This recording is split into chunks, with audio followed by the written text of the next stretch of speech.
Okay, so like we've been alluding to, forgot the playthrough, Metal Gear Solid did get a remake for the GameCube. However, unlike the Resident Evil GameCube remake, which was a very faithful and remake that was meant to replace the original version and become the de facto version of the game, for this remake, Kojima wanted the developer Silicon Knights to take a different approach and just try something different that would make this version of the game stand out.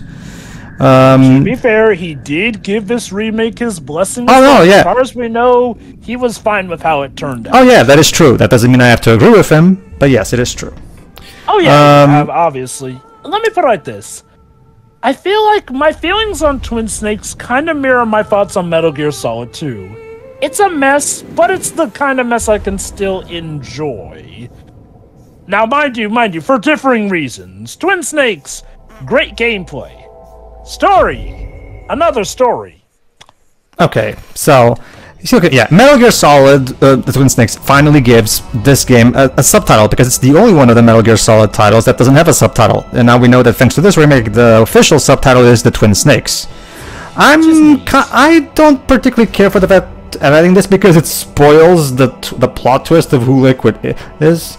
But okay, to be fair, I don't think it really spoils that much because, look, I mean, and to be fair, the game does not really waste too much time in letting you know that Snake and Liquid are, you know, twins anyway. Okay, so here's the first thing. Again, this is one of those things where your mileage may vary. The debriefing scenes at the beginning of the game, unlike the original game, which were done with 2D art, this one, yes, sprites and everything. This one is done with the full-blown 3D models using the exact same graphics engine from Metal Gear Solid 2 on the PS2. And don't get me wrong, yes, Metal Gear Solid 2 looks great for its time, especially for its time. It's just that I don't know, like I feel like the way that the original debriefing scenes were done, I feel like if I may go on. I think I have a good comparison. You know how when it comes to Phoenix Wright parody videos, people always use Ben Judd's objection here and there. Basically, whenever people are parodying Metal Gear Solid, it's usually the iconic way that Metal Gear Solid 1 did it, with, you know, the 2 frames moving back and forth. Sure, it's more minimal, but in a way it's more iconic, especially because it also shows off the iconic art style associated with the series. Whereas, pretty much starting with Metal Gear Solid 2, it's the 3D models talking to each other. Not necessarily a bad thing, but not necessarily as iconic either. Listen up. Yeah, Dwebs, you and I have a big thing to talk about the voice acting in this game. Why don't you talk about how the voice acting for this remake was done? Okay, basically what happened was David Hayter took a pay cut so that they could get all the original voice cast, well, most of them at least, to be in to redo their lines for this game. And how was he repaid? By almost all the voice actors, him and 1 or 2 others, phoning it in. Yeah. To be fair, it does sound like Roy Campbell's voice actor is still giving it his. No, I don't agree, Joe. Half the time he sounds like he's freaking. Okay. Well, I'll have a better example related to mailing to show specifically. The point. Mailing's one is more obvious. I have a see. The thing is, okay. Here's the thing about. See, here's the thing. It's kind of baffling to me that they would go out of their way to redo the entire voice acting, considering how the script is the same. Honestly, I feel like this remake would have been better served if they had applied the Gears of War Ultimate Edition approach, where they would just remake the cutscenes but still use the same voice recordings. Because as we've talked about in the previous part, the voice acting in Metal Gear Solid 1 didn't age a single day. There was no need to re-record it. To be fair, actually. Go on. Yeah, there actually are several bouts where the script does go for slight, but still notable changes. Also, the main reason was that when they recorded the original game, they were recording them in booths that weren't soundproof. And while that wasn't so noticeable on the PS1, on the GameCube with its higher audio quality, yeah, that would be pretty noticeable. So that's why they had to redo the lines. Okay, like I said before, I get I get not really liking doing the same thing you literally just only did a few years ago, but you're being paid to act, not being paid to just pretty much sleepwalk through your performance. But make sure nobody sees you. That's what pisses me off the most about this remake. Everyone except David Hayter and one or two others sounded like they'd rather be anywhere else but there. Which is baffling because I really do feel like Roy Campbell's is fine. I will agree about most others, but now Roy Campbell, I feel, you know, his voice actor does fine enough. Which is most baffling because the voice actors have claimed various times in interviews and podcasts and whatever that they love their characters in this series, that they love and this is the one Metal Gear game that has lackluster voice acting. I don't understand. I have no fucking clue what happened here. If you heard it through this game, it wouldn't, except David Hayter, it wouldn't sound like it. If I may, part of me does wonder if maybe it wasn't the voice acting that was bad, but the voice direction for this game. Yeah. You have to remember that Silicon Knight sadly was not really a great company, even there's that too. In fact, what other things did Silicon Knights do? Eternal Darkness, which is still arguably a very good game. Oh yeah. Probably the best we did. They were making that X-Men game that Dark Roger, the one reviewed. X-Men Destiny. Yeah. The HD version is fine for the. Alright, let me explain about the gameplay though. Okay, so the game Metal Gear Solid: The Twin Snakes is the original Metal Gear Solid being done through the Metal Gear Solid 2 gameplay engine, meaning all the extra abilities that were added in that game are now put into this game. Here's the problem. The level design from the original game is copy-pasted, meaning you're going through the exact same areas with the exact same layout. Why is that a problem? Because one of the big additions that Metal Gear Solid added, Shiroi, was the ability to shoot in first person. Right? Okay, cool. Here's the problem, Shiroi. Because these areas were not made with that ability in mind, it's incredibly easy to shoot cameras and soldiers from way afar and basically render the stealth sections in this game completely moot, basically. So basically, the ability to first person shoot basically breaks the game. Go on. Now, if I can give one good credit, for as much as we do have problems with how, as you'll see, the protocols will be later. For now, though, they are still done in that iconic standard with, you know, the art style and the frames moving from here and there. So I am glad that they at least brought that back for this one, even though they could have easily literally have just done this all in Metal Gear Solid 2 style. Sure. About the voice direction. Go on. Well, the voice director of this game is the exact same guy who did the first one. Really? Chris Cinnamon Zolt. Oh, there you basically, so that's why everyone except Hayter was phoning it in. The director was doing the exact same thing. That's weird, because he did such a fantastic job in the first game. What the original game, sorry. What the fuck happened? Like, was he, like, in retirement and just got pulled back in for this game or something? No, he's still a voice director pretty much to this day.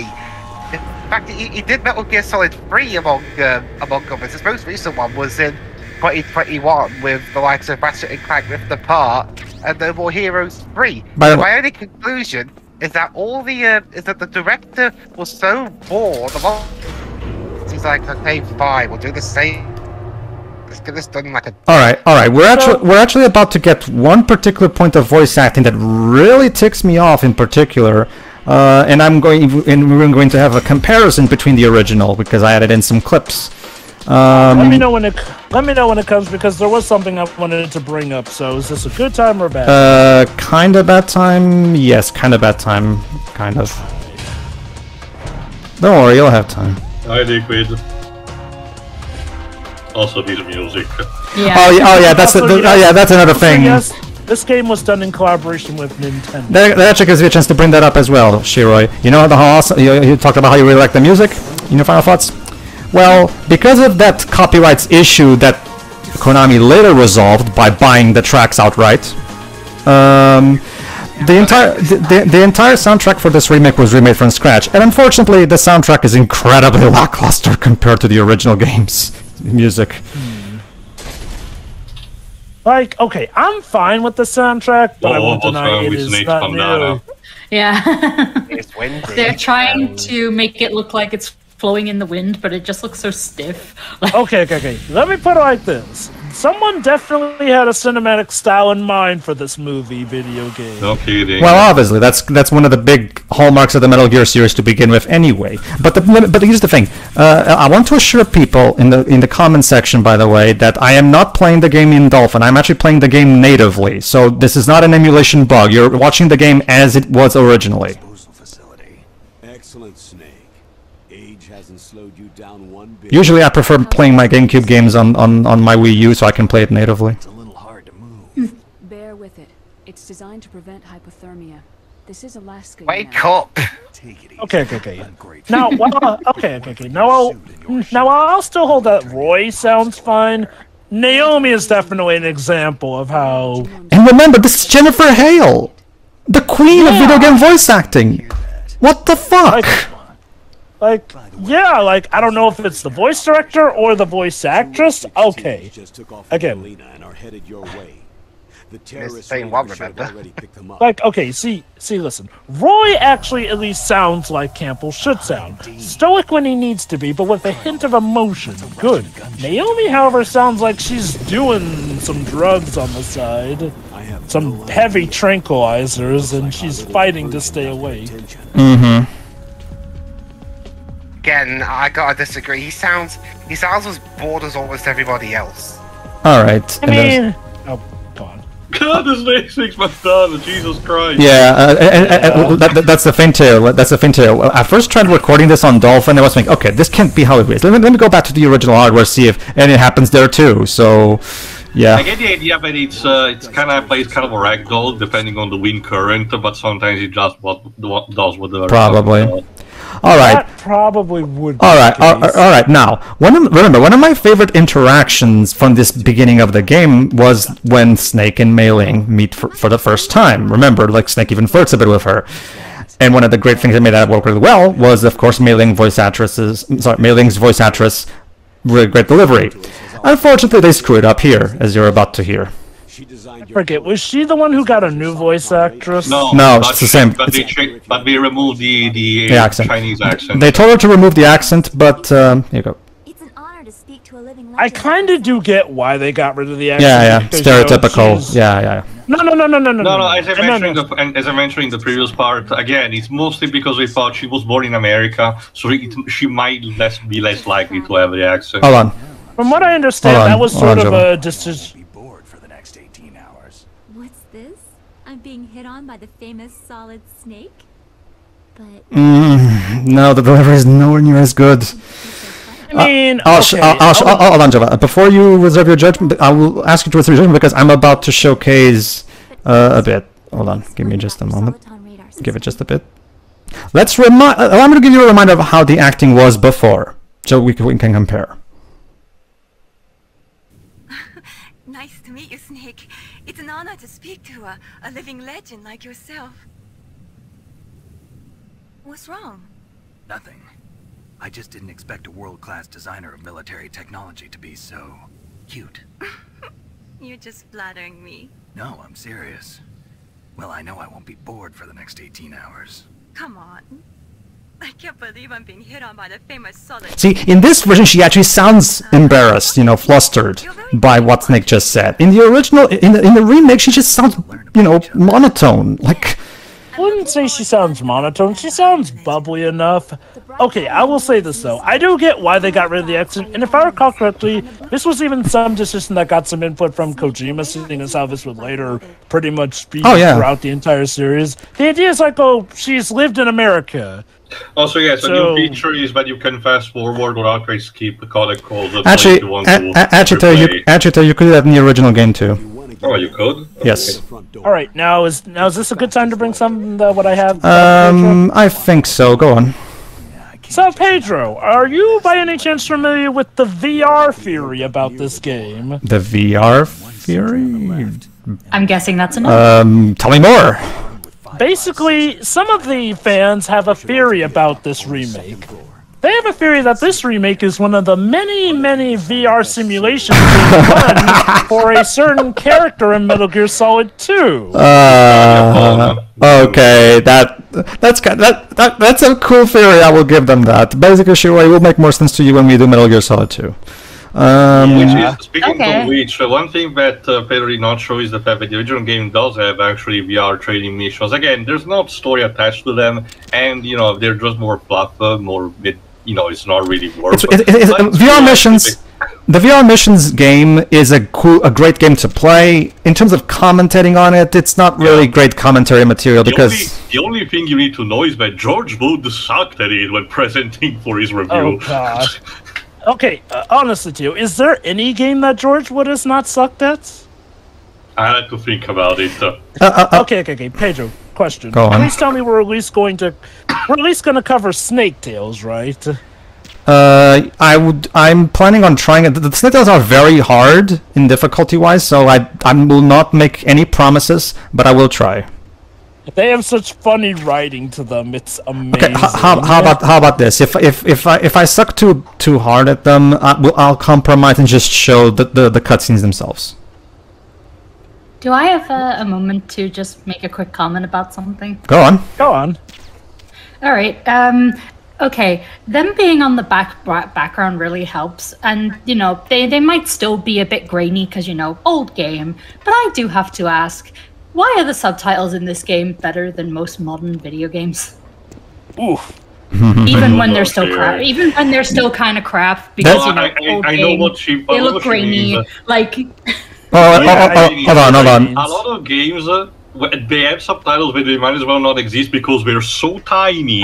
So placed on the bottom. Hold on, so you might as well not have them. Hold on, let me see if I understood correctly. There's some text in games that is so small, people have to be told it fucking exists. All right, let me. It's ridiculous. Just to make sure I know what you're talking about, Shiro. You're talking about the subtitles in this remake or the original game? They're fine in both for a game of this time. Okay. Their respective times. Well, see, here's the thing. When it comes to the cutscenes, because here's the thing about the original game. The original game, because of its widescreen type ratio, the subtitles are always white letters on a black background. So they're relatively easy to see, I will argue. So. I guess to Shiro's again, credit, so grainy because. I guess, yeah. Old game. Yeah. And also, I'm mostly referring to the size of the text, as Tia pointed out. But yes, basically, Shiro's pointing out the issue that a lot of modern games, for some reason, like to shrink the text way tiny. There's actually a reason for that. Even Cam Clark doesn't sound as good. Oh wait, hold on, let me listen. Okay, yeah, the Cam Clark one is definitely not as good. Campbell told me about the situation. It's like he's holding his nose. Yeah, he does sound stuffy.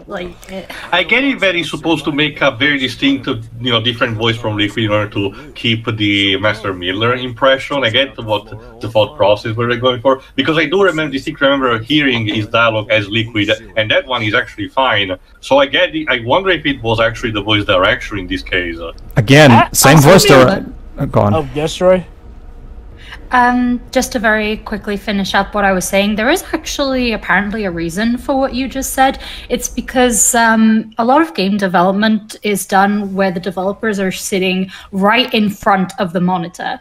So the text is sized based on their view, and the problem with that is they haven't considered, living room setups, which is how most people will be playing a game. Mm-hmm. This is why accessibility settings are important, people. Okay. Or, considering the fact that people play from their sofas. Too. Indeed. Okay. I do have a bit of a theory about the voice acting. I wonder if they actually thought this sounded better than the original, in the sense that I wonder if what they were going for was something that sounded less comical in places and more serious overall. In the sense that I do wonder if the idea for this was to not be as, somewhat silly as the original and have everything sound more serious. That would be my fear as to why a lot of people, even the good ones, sound definitely more stoic. It might be a classic case of the people behind the product might have felt that the previous attempt they believed that they had some problems even in places where it might not have existed, and essentially they had to, quote-unquote, fix something that wasn't broken. So, That's definitely my best theory to explain how the returning cast, along with the returning voice director, turned in this performance. I do legit wonder if maybe they thought that this was actually an improvement, making it sound more serious. Or maybe this was their take on when Kojima said that he wanted something that was unique from the original experience Sure. as well. yeah, okay, Go ahead, Dibs. I'm gonna be honest. Okay, even by 2004, there is no way any voice director worth his salt could listen to these performances and think this sounds acceptable. I'm sorry, Okay, but Dibs- it's bad when voice acting in 1998, an era in which games that feature English voice acting in the Japanese-made game, when they were just getting started, sounded better than this. That Not- begs the okay, question: not how long for- did the process of the voice acting took? Was it potentially rushed? Did they had no time to do other takes potentially? All I know about the production of the voice acting is that Hater gave up a lot of his salary just so they could get the Yeah, cast back. that's the common knowledge. Yeah. Not for nothing, Dwibs, but trust me, I remember a lot of the PS2 era voice acting. No, there's a ton of NARM in the PS2 voice acting department. Have you heard Jak 2? Or even the voice acting in that game. or hell, Chaos Wars. Wow. Yeah. Here's my counter argument to those. I haven't heard the ones from Jak 2, so I won't comment on that. But I have heard the in that other game you mentioned. Chaos Wars? Yeah. There's a bit difference to it, and it may just be a me thing, but it's a me thing, so whatever. To me, the Chaos Wars voice acting is so bad it's funny. The voice acting in this, it's so bad it hurts. Okay, let me. Okay, one, Pedro was the one who mentioned Chaos Wars, and two, to be fair, my point is like, well, while there were more standards of voice acting in this time and place, I hate to say it, this might actually... Okay, this is far from the worst of voice acting that the PS2 era gave in. Allow me to... Don't get me wrong, it's inferior to the original dub, but compared to a lot of other voice casts, I do hate to say it, this is actually better. Allow me to add Dwibs. Whilst I was going to continue, to me at least, when it comes to bad voice acting in video games, I'd much rather have the really knobby kind that I can laugh at, as opposed to this where... Hold on, I have to interrupt you here. This scene... Okay, my biggest problem with this remake is actually the way the cutscenes are directed. I understand that they wanted to do something different and not copy-paste what the original game did. But for the sake of it, let's recall how this original exchange went in the game. Oh, please tell me you're going to show that cutscene as well. You know, the one that likes to imitate you know what. If you talk about the rocket one, yes. But hold on. What frequency was she thank goodness. Let me tell you, it's... Okay, so Snake is, as even Joa noticed, very patient. Like he was with Campbell over the course of the game. There you go. See, damn, there you go. See, he was frustrated, but that's it. He didn't, because it's a frustrating thing, but at the same time, and here's how Snake reacts in the remake. What was that zooming?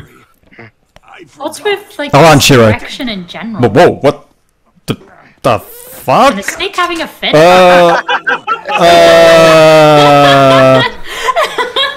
Okay, you see, this is what I was talking about in an earlier part. See, okay, don't. Oh, and by the way, Sherry, remember the beautiful piano music that plays during this scene? Gone.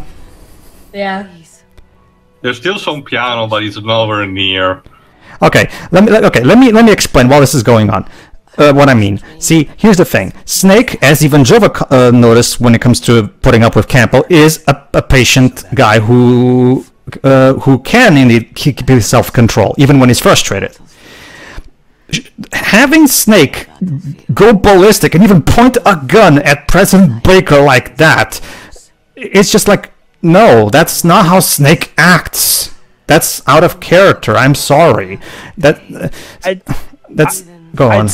Sorry. I'd say that this remake was trying to go for, quote-unquote, more realistic bouts, but if Pedro's going to show off a certain cutscene that I'm thinking of... That goes out the window, yeah. I'll just let you see for yourself. See, here's the thing, and don't get me... And now I can... It's not like Metal Gear Solid is known for realism. Libs, like I've said before, just because it's not realistic, that doesn't mean everything goes. There is a spectrum. You know, there's not complete bonkers or 100% realism. There can be a middle ground between the two. What made the Metal Gear Solid story work was the fact that, yes, the story could get over the top, it could get ridiculous at times, but Kojima knew when to calm down when needed, like this scene, or like I demonstrated earlier, the original version of the scene with Baker, where Snake just went, damn! You know? So, the original game felt like controlled chaos. Whereas this game feels like it's out of control a lot of times. Let's just say they're trying to bank on a certain movie that was very popular around the time. Yeah, Matrix. But I was gonna save it for when we got to that cutscene, but yeah. I do like. Okay. To be fair, I do like this added detail of the wolves coming in to see it. That's a fun addition. I will agree. It doesn't really make up for the fact that without the enclosure, which is the thing that plays during this scene, Shiroi, without enclosure, this scene is just not the same. It's just not. Not to mention, Tazia's acting is not quite as good as well. In the name of vengeance, I sold my body and my soul. Now. Yeah, I would say wake up, but she's supposed to be dying, so yeah. What do I say here? Wolves are noble animals. They're not like dogs. In Yupik, the word for wolf is Keglanek, and the Aleuts revere them as honorable cousins. Again, let me put it like this. For all the silly stuff that this remake does, I can never bring myself to really hate it, because I feel like it does enough good to warrant its existence. Mind you, I do absolutely get the problems people do have with this remake. No. Like, again... It's like Metal Gear Solid 2. I cannot bring myself to hate these, but there are still problems. Okay, about the cutscene direction, actually. Go on. The cutscene director of this game was Ryuhei Kitamura, and originally he just wanted to do faithful recreations of the original scenes. Yeah. But Kojima actually put in a request that the cutscenes are more over the top because he liked Kitamura's cinematic style.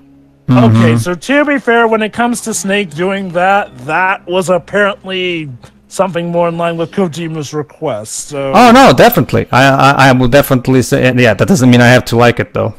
Okay. Yeah, absolutely. Okay. On one hand, I actually really do like the Matrixy cutscenes. Not only are they hilarious, but they do help me. They do help me somewhat get over the poor voice acting. On the other hand, it is kind of hilarious that Kojima apparently thinks his own style for this game was a bad idea. See, here's the thing. Allow me to take a cue.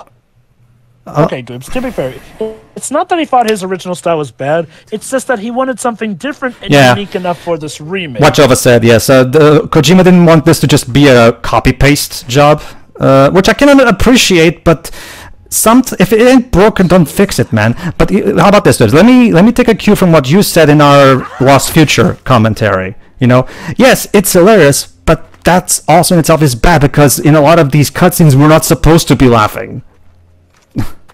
Also, that's not puppy. Yeah, I know. The human models actually have aged probably for the better, but the animals, nope. Why does that wolf have such skinny legs? And derpy faces. I mean, believe it or not, Troy, there was a time when this was actually state-of-the-art rendering. Look at that. Those models look horrible. They do. They weren't here in the original. They were just howling in the background. Hey guys, it could have been worse. They were making a Gamecube port.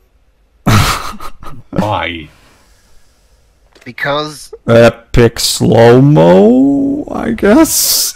Yeah, it really would have been slow on the Gamecube. It's one of those things where, see, here's the thing. This guy's directing style works best for over-the-top okay, let me put it this way. This, in a way that you guys will understand. The kind of direction this guy makes, in terms of cutscene direction, works best in a speed type of a scene, right? Like from the movie Speed, like an over-the-top action movie that doesn't really focus on character development and drama and all that shit. For a game like this, and yes, like I said before, yes, Metal Gear Solid can be over-the-top, can get ridiculous, yes, I understand all that. But there's a difference between being all bonkers and only half bonkers. Also, the new design, I know that it was kind of present in the original, but the new design of Snake's suit with the belts kind of are inviting me to just look at his junk. Why? It's also one of those things where it's just like the cutscene direction when it comes to the action bits, yeah, it's fine, but when it comes to trying to do a more down-to-earth character-driven scene like this, his direction, you can tell that this director is just not the right fit for a scene like this, because the direction in this game feels very standard, whereas the Kojima's direction of the original scene felt much more stylized and fluid. Like around the same time, Capcom did hire an actual movie director to handle the cutscenes and the story of Clock Tower 3, and it kind of has the exact same problems. It's way too over the top in action for a series that has remained very steady and grounded until that point. If I may, hold on. If I may, I think what this game suffers from is something akin to what a lot of 6th-gen games suffered from.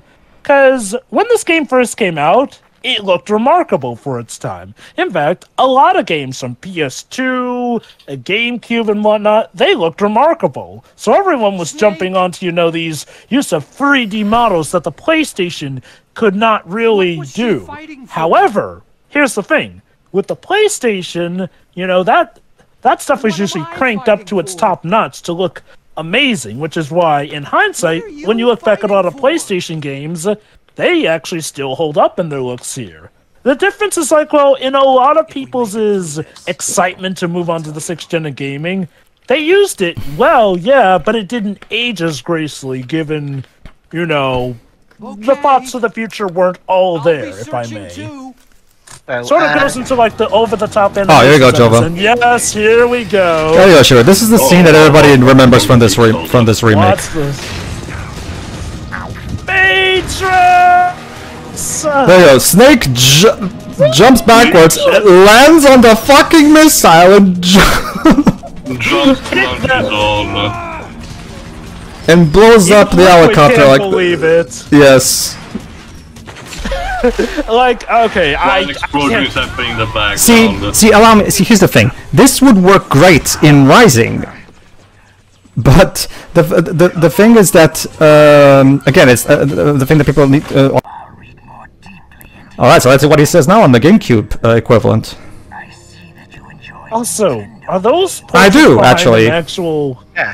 Yes, they even get animated during. One of them, Mantis. One of them. I do. Yes. That's a bit vague. There we go. I do actually. Yes.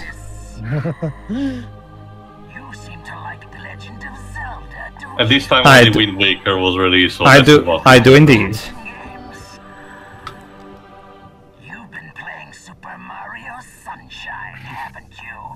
I have actually, yes. I know for a completionist. So you've played Super Smash Bros. Melee before? Hell yeah! I have. It's still my favorite. It's still my favorite Smash game to this day. Of all the games to reference, they do not do Luigi's Mansion. I'm very surprised. All right, and that was our look. There's other things, but again, I'm not. If I showed every single thing from Twin Snakes, we would be here all day. And trust me, that is easy enough. On that note, Tio, you mentioned something about the portraits behind Psychomantic. Oh yeah, go ahead.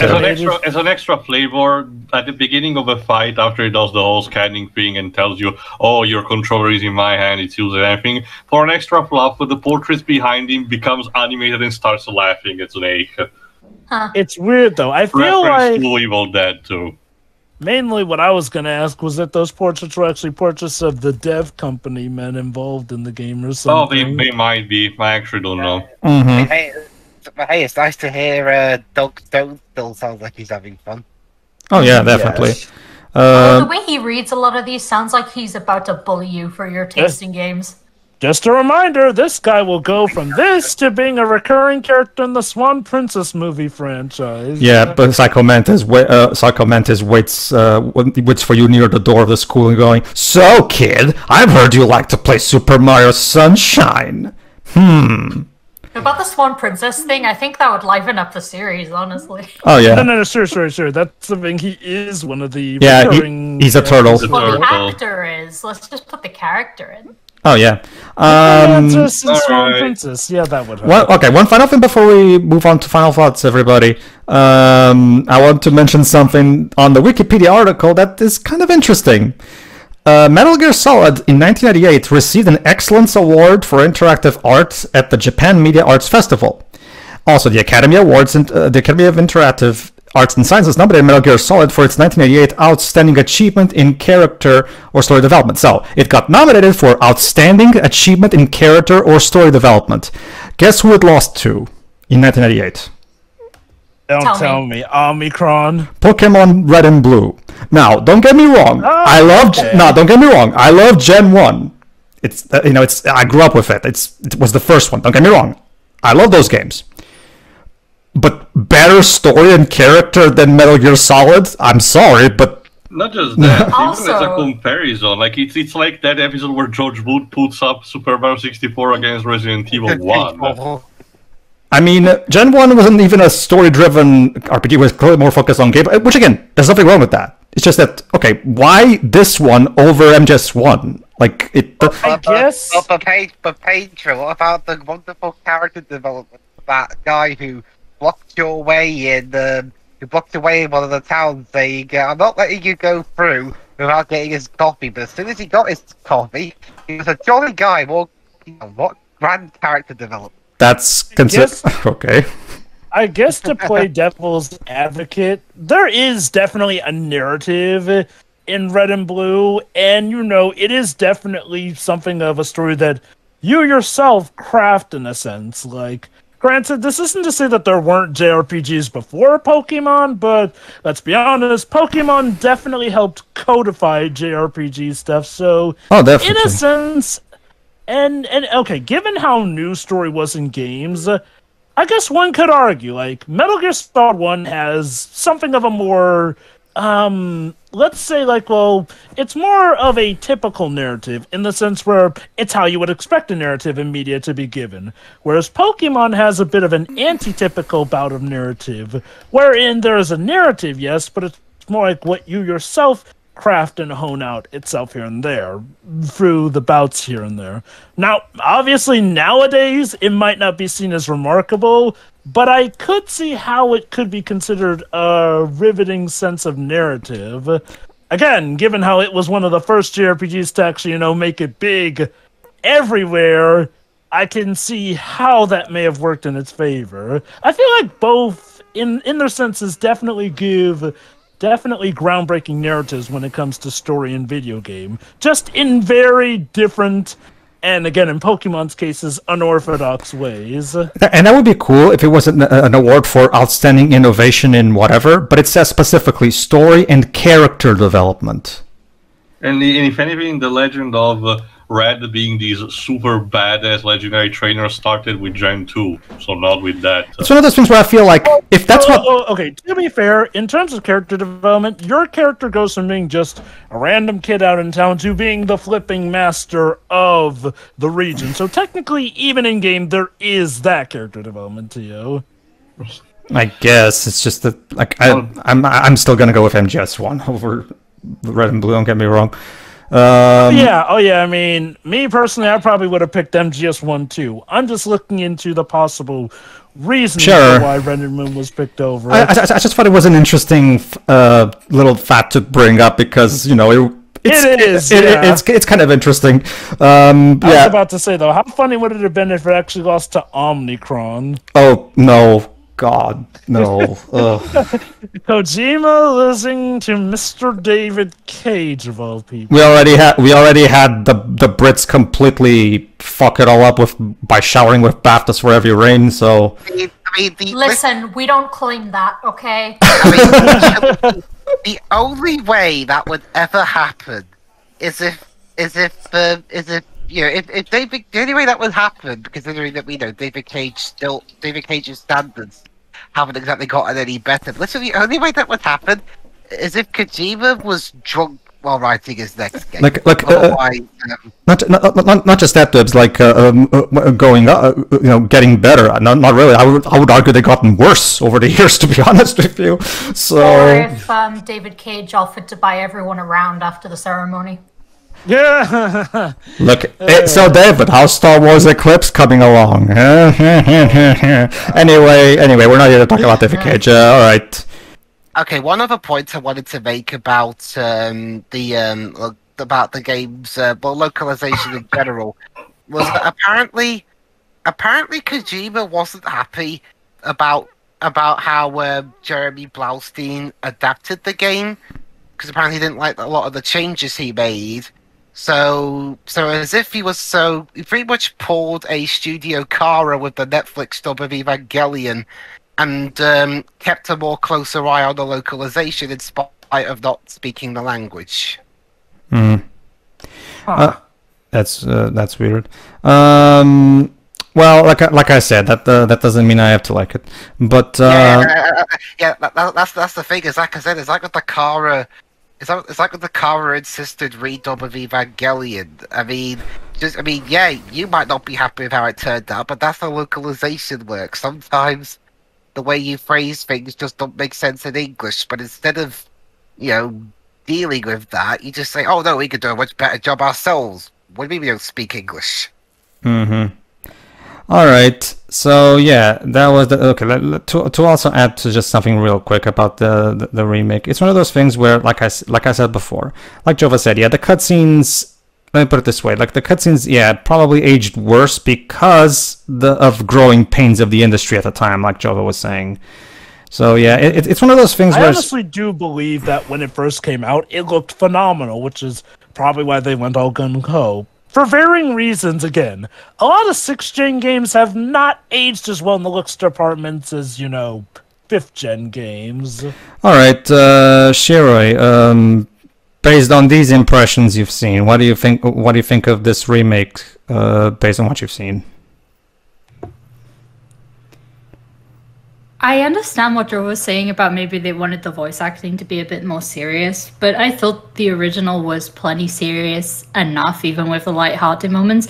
Also, with the way the scenes are directed, I can't take this seriously. Yeah, it's what I said before. It takes me out of it completely. Yeah. Which I shouldn't be laughing at it the way I was. It's like I've said, there's a difference between controlled chaos and complete chaos. Because the original game felt like controlled chaos. All right. Like I said in my final thoughts, it was quite easy to get invested into the original version. If I saw the full version of this game, this remake, I highly doubt I would feel the same way. See, here's the thing. And it was just so unnecessary. Like, they ruined Wolf's death scene. Yeah, let me put it this way. I think there's a good reason why only the original version of the game was re-released and this remake was never re-released. I genuinely believe that not just because of the iconic aspect, I'm sorry, I just genuinely believe that the original game does a better job of conveying the vision, to be honest with you. Was the reception bad back then? No. Actually, no, sure. This remake was very critically acclaimed back in the day. That being said, in the Metal Gear fanbase, it's a mixed topic. Yeah, that's most I'm talking about. Not so much reviewers, but people who actually, enjoy the franchise. Mm-hmm. Let me put it like this. It was a reverse of Metal Gear Solid 2. Whereas with Metal Gear Solid 2, the fans hated that at first, but now they've grown to like it more as time has passed. With Twin Snakes, I'm pretty sure, if I recall correctly, fans loved it when it first came out. But as time passed and, we've had stuff to compare it to, I wouldn't say that they've grown to hate it, but it's not seen as the definitive one. Let me put it like this. It's not like this is trying to replace the original or anything, so it has that going for it. And like I said, a lot of the fan base actually like to try and incorporate it in a way, I mentioned, the VR Fury, where this is essentially a VR mission retelling of the mission for again, that character in Metal Gear Solid 2, which, honestly, I'm fine with that theory. I feel like... okay, going for like this.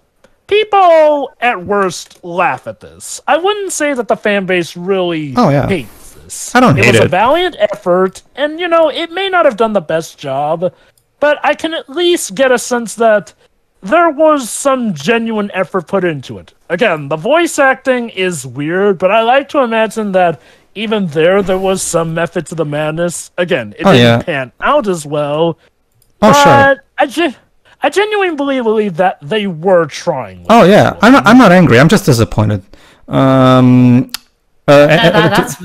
back up to also. I mean, there are cases where I'm angry.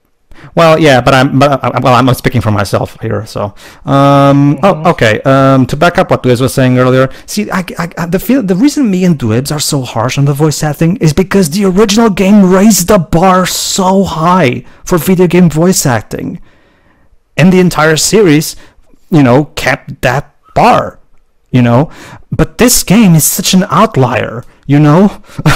It's so weird to hear lackluster acting in a Metal Gear game, because the entire series, like, you can pick the worst Metal Gear game out there, even they at the very least have great voice acting. This one, on the other hand, I have no fucking clue what the fuck happened here. Anyway, although there's one thing I'm surprised you didn't mention, though. Someone did get a new voice actor in this game, and that is Gray Fox. Who is now voiced by, I kid you not, Rob Paulson, who pretty much goes on to be the official Gray Fox voice actor after this. And he's one of the better voice actors in this game. You know, and I mean, you know, since he's a new voice actor, he's not redoing the same lines he did before, which that also kind of that also backs up my theory of maybe the voice actors, except Hater, looked at the lines and was like, oh god, I'm doing the same fucking game again. Alright, fine, I'll get this done in like a minute. I just love the fact that we have freaking Yakko Warner playing Gray Fox in Metal Gear of all things. I love it. Alright, before we move on to Dibs' final thoughts, Ted, do you have anything to add about the remake? About Twin Snakes? Well, I can mention that during my final thoughts. So. Dibs? Okay, I'll mention the positives first, as I don't want to be an entirely negative Nancy. The graphical upgrade is, of course, pretty obvious. You know, I mean, PS1 to GameCube. You know, even with and you know, yeah, it certainly does look the part of a GameCube game. I'll give it that. Also, I mean, the music does have a couple of decent tracks, if you want, and as for the whole music situation, to be honest, while most of the new music isn't that great, I mostly just pin the blame on whoever the composer was that decided to partake in plagiarism in the first place. Oh yeah, totally. I mean, if it weren't for them, the Konami's music staff wouldn't have been in that mess. Sure. It is unfortunately about where the law being the law, they had to make do with some other music. Oh, I understand that. I understand. Yeah, it's like that Dragon Ball situation. Mm-hmm. And David Hayter is still as good as always as he is as Solid Snake. And Pam Clark, I feel, gives a very good performance as Black Mantis, was it? I think so. Yeah, I think that was him. Okay, the character he voiced, he did a pretty good. Hold on. Master Miller. Which character again? Master Miller. No, Rob Paulson. Oh, Rob Paulson. Gray Fox. Yeah. Sorry, Gray Fox. So yeah, though, and again, like I said, I actually do get kind of a kick out of the Matrix-y cutscenes, mainly because, I mean, for two reasons. One, the original game hasn't gone anywhere, so it's not like this replaced it or anything. Sure. And two, I do like the first Matrix movie, and even though it was kind of even though that they were putting a game with in 2004, you know, the year after people decided, you know what, the Matrix is kind of old hat and passe now. I'm sick of it. All right. Yeah. Okay. Those are the positives. The negative. Oh boy, where the fuck is that? Okay, the Matrix cutscenes are good. The voices in them, except Hater and Rob Paulson, are not. Again, I'm sorry, but if there's one kind of acting that pisses me off the most, is phoned in voice acting. At least with acting that makes a genuine effort but is bad, I can at least either see what they were going for or take enjoyment from it. You know, in a so bad as good way. I cannot do that with acting that sounds like they'd rather be anywhere else. It's just so freaking lazy, and it pisses me off because you're being paid to act, not sound like you're fucking sleepwalking. I mean, seriously, Campbell sounds like he's on his meds. Jennifer Hale sounds like she'd rather be anywhere else. Even Mei Ling is like, oh, what did I do in the last game? Oh, fuck, I'm sure the voice director will remember. Oh, he's asleep too, okay. Seriously, I mean, this is so unprofessional, it's maddening. Yep. You're being put in a studio, you're being paid to act. So act. Not pretty much throw the voice acting equivalent of a hissy fit. I think you'll agree with me, I Brad. really do wonder if this was really much of their choice, or again, as far as they knew, this was again probably better. Like, so I hesitate to get mad at anyone really because there are so many factors that go into this sort of stuff. Aside from the half asleep voice actors, I also blame the voice director. He's the exact same one, so I'm guessing he was just as bored as everyone else. But yes, Pedro?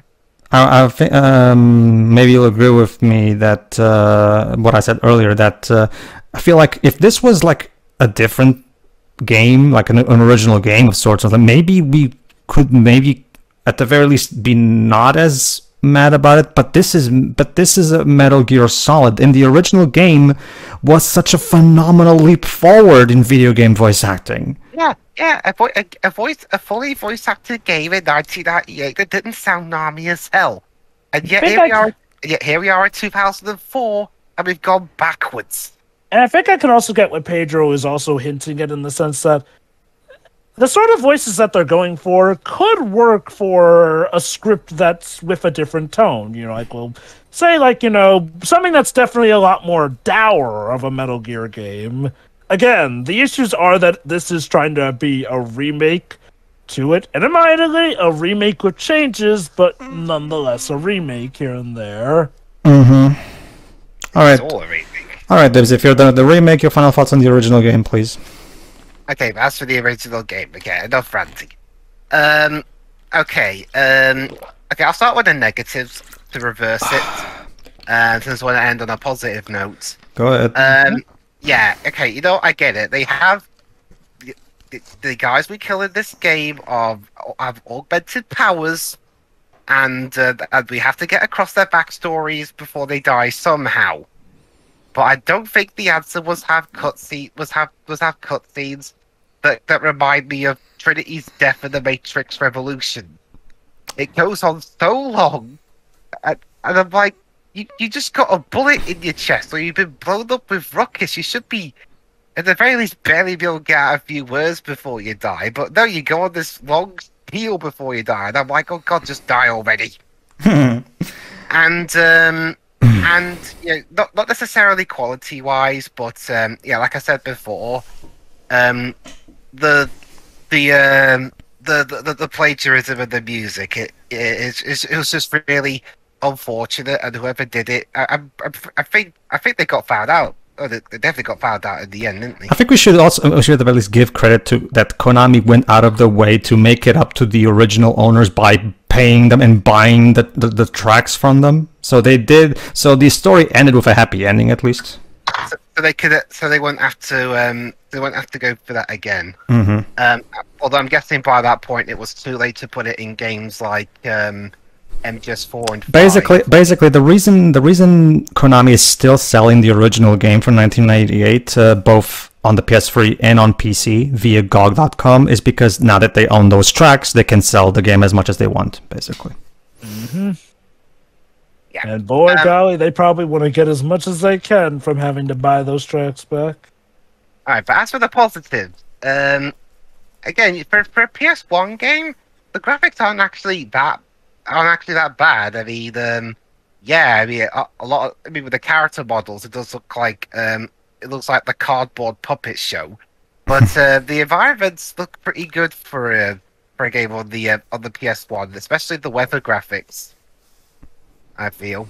And the voice acting in that one, again, is also really good for its time, because okay, with the on PS1 games, especially ones released around that time, you can count the number of games that have voice acting that are good on one hand.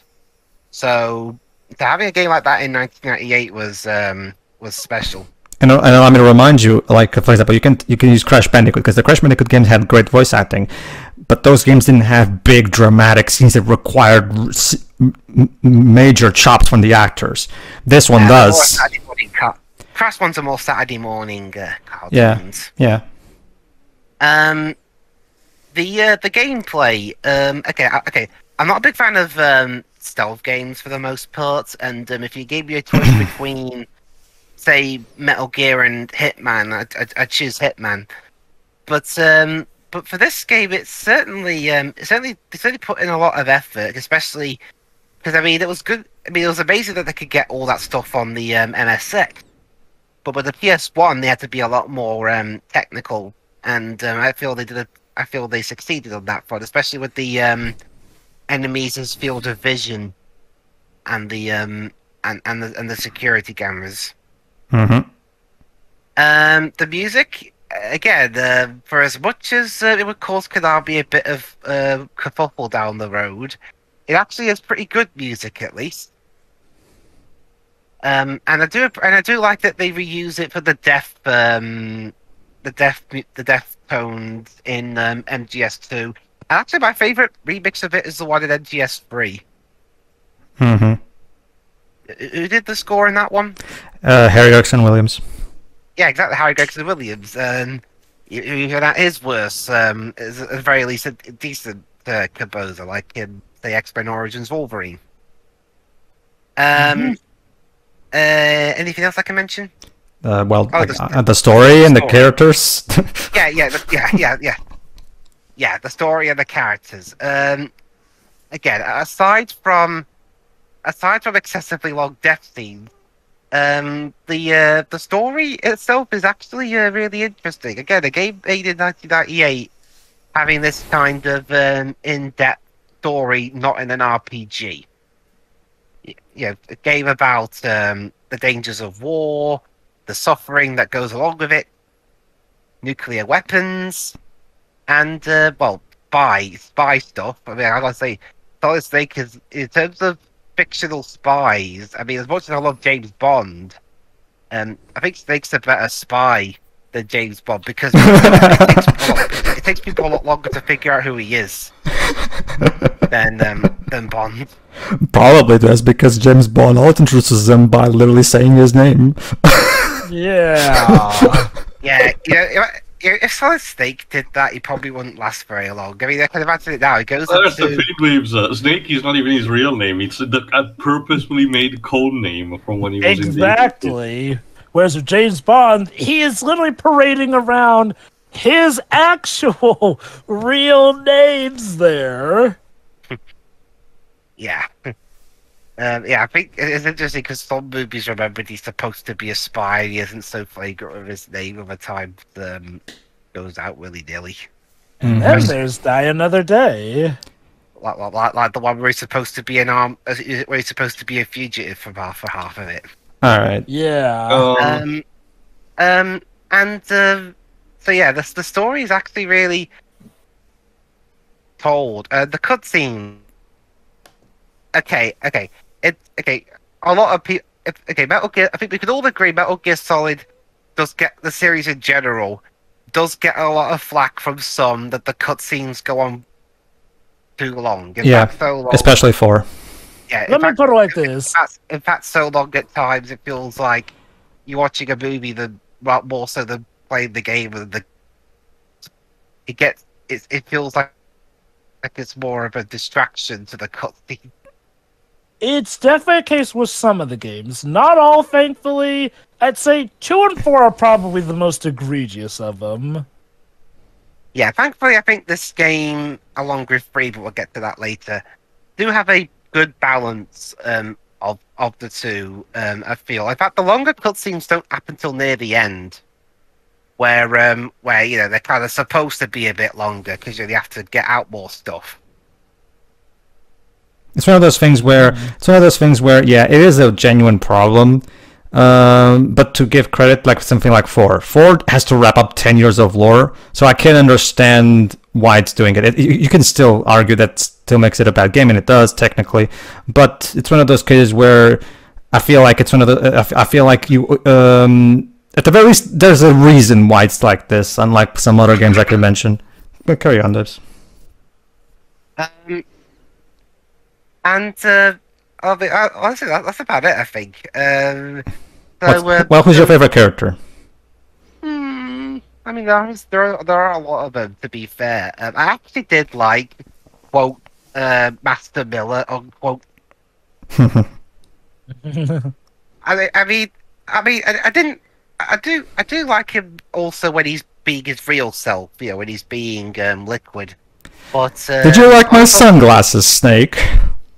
Yeah, but one of my favorite things in games is when a character convincingly portrays another character and fools the protagonist. Mm-hmm. Although, I mean, there are a couple of other characters I don't like as well. Otacon, I think, does a good job of being the nerdy one without falling into those let's say less liked cliches of that kind of character. He's nerdy, but it's not to the point where he feels borderline useless. Yeah. Okay, Meryl. Okay, I get what they're going at. You know, she's an inexperienced soldier who does her best, but ultimately can't really keep up. Although she still tries her best regardless. And yeah, and that's the thing as well, because you guys know I spent a good deal of my final thoughts on, say, Xenogears, pretty much bashing how they handled Ellie. Here's the big difference, Twebs. Ellie is established to be a capable fighter from the beginning, whereas Meryl is the game very clearly established that she's inexperienced. As Snake says, not prepared for this. She's way over her head, so it makes sense that she would get shot down and basically, you know, be taken down. Yeah. And to give Meryl credit, she actually does get a nice feat of not giving in to the torture as well, provided it's out you're in where she survives. So she at least still gets to have some helpful feats. I was actually going to address that because I'm sure some people would be like, "But hang on a minute, Dwayne. You bashed the shit out of how they handled Ellie for doing the exact same things this game does with Meryl, and yet you're a lot softer on Meryl compared to Ellie. What's the deal with that?" Yep. And I'm like, well, yeah, they established Meryl, while hard-working, is still rather new to all this stuff. I mean, she is skilled, but she's also very green in this matter. Not to mention way over her head, like I said. Ellie, on the other hand, is supposed to be a very trained professional and yet she's useless every 5 minutes.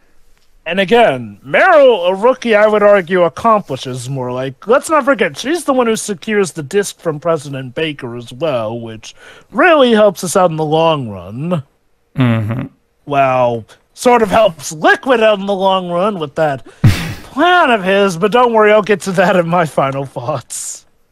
Okay, the other characters are also pretty fine as well, so I don't go into each and every one, otherwise I'd be here all day. And, but to finish off on Solid Snake, I think David Hayter does a really good job as the character, especially considering that he's mainly a writer, although he is an actor as well. And because the thing with Solid Snake is, Snake is a lot more complex than people give him credit for. You know, he's a I don't know how much I can say about inadvertently spoiling stuff. We'll see in later games, but this game does also establish it very well. It is it's a more complex figure, and that he's very but has trained himself to fight as others would, but it's still hurting you on the inside. Mm-hmm. It was especially in 4. And Hater pulls that off really well. Oh yeah, definitely. So yeah, those are my 4. It's 1 and 1.5. 1 is a really solid effort for its time.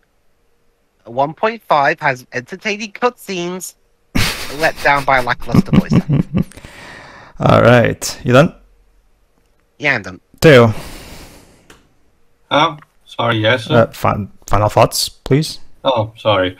Yes, in regards to the remake first, I don't mind the some of the cutscenes, like, for example, Sniper Wolf's death. The major problems in that, like I said, are mostly just the models of the wolves, which reflect their time. But I do believe the human models actually have aged much better, to be honest, compared to a lot of games made around this time. Particularly shell-shaded games, including stuff like even Rogue Galaxy, which when they had to have some dialogue, they used, a paper face technique by moving the lips. In this case, the models seem to be much more on point, and still a bit reflective of the original kind of 80s anime style that the Yoji Shinkawa's artwork was going for. So I don't have a problem with that. Much less is when they exaggerate we go over the top.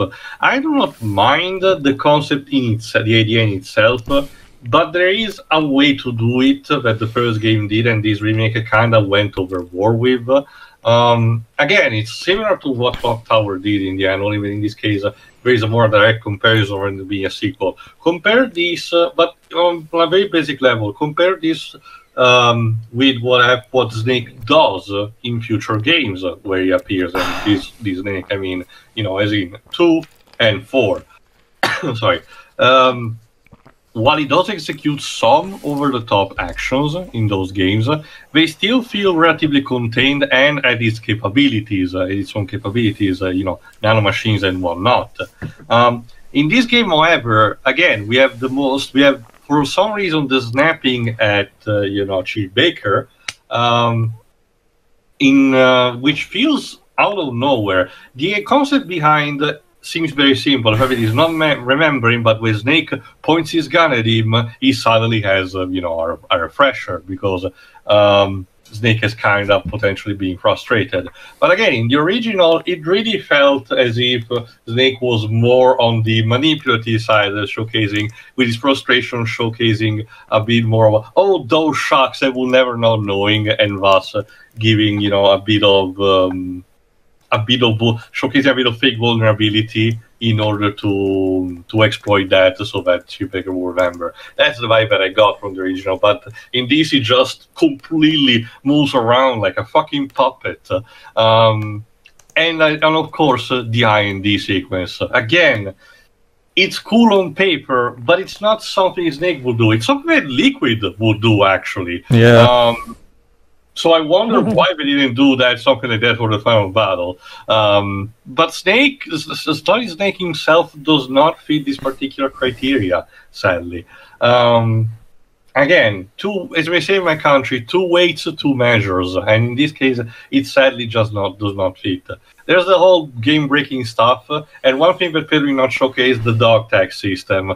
One thing that was in Metal Gear Solid 2 that got brought back was the fact that instead of just killing immediately or strangling the soldiers, you can actually force them at gunpoint until they're shaken up and they give away their own dog tags, which you can collect.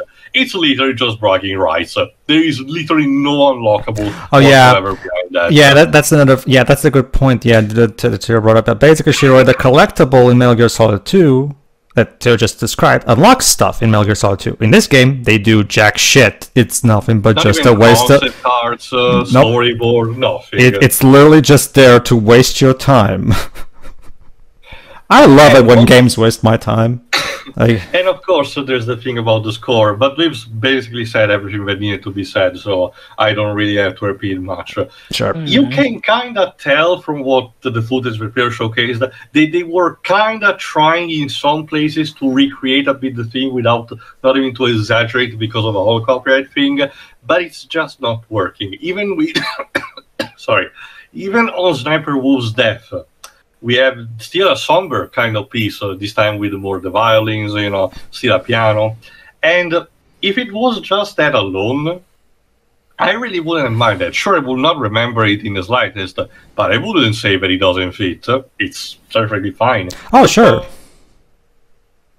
Only is just that the score of the original was just on so much of a high bar that this one pales in comparison. It's not just a matter of, oh no, so they could not bring back the original because of this shit that happened. It's more the fact of what they came up with as substitute did not work as they wanted. That's the problem. Looking a bit deeper into it, yeah, having looked over the remake, there is a noticeably different script there, which I do wonder, a script can go quite a ways in dictating how the acting goes, and much as I do love Kojima, the man's not perfect, I am really surprised to see that he apparently did not like the localization of Metal Gear Solid 1, so decided that he needed to be more hands-on, and, as Dwibs mentioned, according to him, not always going to be the best thing. According to what Dwibs said, apparently he changed...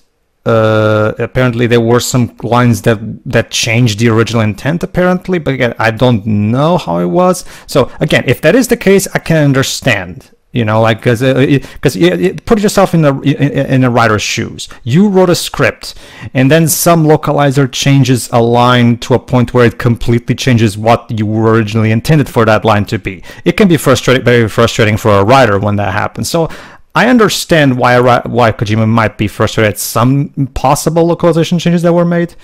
But yeah, that still, it really is one of those... If you want more details, there is an article about it, which I will leave here.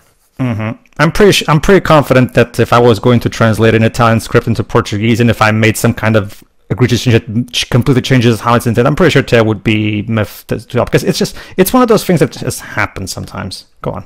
Well, you also know how my standards are, so it also depends on the people involved. Personally, from what I've read from the article, it doesn't seem like the intent was really changed per se, but it seems like it may have been about Kojima being very, very, very particular about things, and given what we have heard about the man, that would not entirely surprise me. Sure. Well, as mentioned, it was mostly, I think Dave mentioned it properly, but it was mostly the idea behind it was both on David Hayter himself and Blaustein, which gave a sort of a Ted Woolsey kind of job, apparently, because mostly the original game was referencing something that apparently from Japan from the 70s. Again, I don't know the details, I'm just skimming through this. But, okay, for some example, we had some lines like, I'm just a guy who can only find meaning on the battlefield, to, I'm just a man who's good at what he does, killing. It sort of was like those kind of changes where it feels more like they solidified certain sentences down to shorter bouts here and there, which, okay, to be fair, over in Japan, a lot of words can have a lot more different meanings, so maybe in the Japanese translation, this localization would sound weird, but I mean, it is admittedly kind of the point of a localization that, while it may sound weirder in the original Japanese text, they're not necessarily changing the intent, but making it in a way that it translates better to American-speaking citizens. To be fair, and I do hate to admit that, unfortunately, doing things Kojima's way sort of leads to a weird oddity in the script of Metal Gear Solid 2. Oh yeah, definitely. 2 with that little, la-le-lu-le-la-le-lo. Yeah, I won't elaborate because that would be spoiling, but let's just say when you know the context, you get why that would have been something better off localized as opposed to just left in. Translated. And anyway, let me continue quickly. Just to finish quickly on the Twin Snakes, the voice acting is all over the place. I like some of the stuff, like David Hayter, for example. Other stuff is just not really feasible. Like, again, I'm kind of in the middle when it comes to Roy Campbell. I can see where Drips is coming from, but I don't think it's completely bad. Especially because Paul Eading's... This is the first time I hear a very bad performance by Paul Eadings, to be honest. So that's weird. He just sounds like Paul Eadings doing like a regular, typical voice. Same goes for Jennifer Hale. We mentioned about the video games, but you have to remember that she's mostly prolific for Western cartoons. Again, if you think of a character from a Marvel or DC animated series, a female character, she probably voiced her at some point. But so that feels genuinely weird. I argue even Otacon voice actor was not really on point. Not just the Zamper Wolves Dead, but some of the other places of the game. It really feels as if the only ones who managed to get better over time were Kevin Clark when voicing properly Liquid, David Hayter for Snake, and Rob Paulson as Grey Fox because he had just basically a newcomer on this. If I recall correctly, there was another recast, but it was like a minor thing. So overall, it is a mixed bag, and I get it. But probably the only reason why it wasn't re-released properly was just because it was strictly Nintendo related, and it had a couple of Nintendo references with Psycho Mantis, mentions. So they probably just felt that it was better to package in the original, title and just be okay with that. But that could also be the reason why for years now at this point there have been rumored of a fabled new remake potentially be in the works. Again, with all of our luck, potentially it might get even announced the day after we're recording this. Who the fuck knows? Imagine if it really is Blue Point's next project, I am so gonna squeal. Fan squeal so hard. But anyway, that's it for the series. No, I mean Shiroi. That remember Blue Point, the guys who did the remake of Shadow Colossus. We have strong reasons to believe their Metal Gear Solid 1 is their next remake. So. I might pick that up if I can. But yeah. But anyway, that's it for the Twin Snakes. Again, mixed bag. I can see the problems. I don't think it's completely to be discarded, but it might have been better for the time it was released, but nowadays, just stick with the original. Speaking of which, it's honestly a great game. I sadly have to properly try it on my skin for myself. Here in my country, we had that extra sting that I did mention a couple of times, where the Konami was so ambitious that this was fully also voice acted in multiple languages, even including mine, which was kind of a rarity for a third-party game around this time. At best, we only got stuff that was like Crash and Spyro. The problem is that around the time, as I mentioned a couple of times, voice acting in video game was garbage for my country. We got only people who had no experience or terrible voice direction. So the only good games that we got games with good voice acting that we got, ironically enough, were, the licensed stuff, like the Disney stuff. Why? Because unlike in America, where they usually got sound-alikes for the title, we had the original voice actor coming back because Disney was paying fat cash for that. So on a comparison level, my country, especially for the target demographic, will not be interested as much in this as in, say, for a Disney game. That's why before Final Fantasy 7, my family had mostly just Disney stuff, because also that looked and also sounded good. But despite this, the game has still managed to gain a cult following over the years in my country. Again, it helped that a couple of people managed to also pass over the bad voice acting and actually understand properly the story. The translation is technically fine. It's not a problem of what is being said, but how. I swear, sometimes it really goes almost Chaos War territory. It's really that bad. But at least in some places they tried, like I mentioned, with Otacon. So on that note, the game in my country did add a fan base, but it had to actually earn it. And this is why also starting with 2, Konami stopped giving a shit on that front and just stick with the English dub, which it was for the better. Just text translation is fine for a series like this. But as for the rest, the gameplay looks, again, fun. Stealth games are not the first game genre that I will play, but over the years I've become very versatile and at least curious in trying different things. So this might be, an interesting change of pace. Definitely say, oh, sorry. I definitely say if you're trying to get into stealth games, Metal Gear is probably one of the best series to get you a good feel on if you're into stealth games. That's how I got into stealth. So. I'm not completely clueless. I mean, I played, even on a basic beach level, I played the Batman Arkham games. For as much as that is a bit more automated, the Predator sections do count on that. I'm pretty sure I played, other stuff that contains stealth, but not a completely focused stealth game, Yeah, that's sort of what I mean. I feel like Metal Gear is a great enough franchise where even if you don't enjoy the stealth, you'll find enough things to enjoy. So I feel like it's a good series to get if you truly do feel like you're willing to go full in on the stealth stuff. But gameplay, except for Metal Gear Rising. Gameplay-wise, Phantom Pain will give you the most freedom in how you tackle various stealth aspects, or even just take a more violent approach if you're feeling like it. So, but the music is also great, especially also the vocal theme. I normally don't particularly care about these unless there is a specific exception, like Dreaming My Way Home for Rogue Galaxy. But this one actually manages to do its job. But both at the beginning, very somber and yet mysterious, and even at the end, which feels more relaxing, showcasing Snake and whoever manages to save, depending on the ending, riding into the sunset. Meryl? I think, was it a song created for this game? The best is yet to come, the song in the credits. Mm-hmm. No, that's because starting with, I think at the very least, I forgot, no, I think it was even, at the very least with 4. I forgot if there was also cases for 3 and 2 or Peacewalker.